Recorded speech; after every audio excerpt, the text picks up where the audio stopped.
મહારાષ્ટ્ર રાજ્યના પાલઘર જિલ્લાના કાંસા પોલીસ સ્ટેશનના ₹1,45,000ની સોનાની ચેનની લૂંટના ગુનામાં નાસ્તા ફરતા આરોપીને પકડી પાડતી સચિન જીઆઈડીસી પોલીસ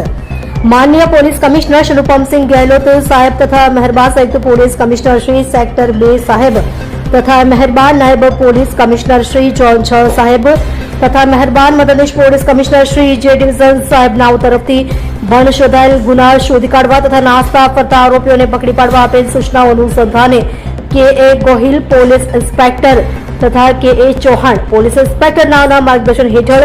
તથા સર્વેલન્સ સ્ટાફના ઇન્ચાર્જ એએસઆઈ મોહમ્મદ ઇરશાદ ગુલામ સાદિક નાઓના નેતૃત્વ હેઠળ અત્રેના પોલીસ સ્ટેશનના એએસઆઈ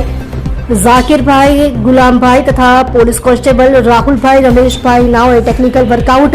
તેમજ હ્યુમન સોર્સિસના આધારે મહારાષ્ટ્ર રાજ્યના પાલઘર જિલ્લાના કાંસા પોલીસ સ્ટેશનના ₹1,45,000ની મત્તાના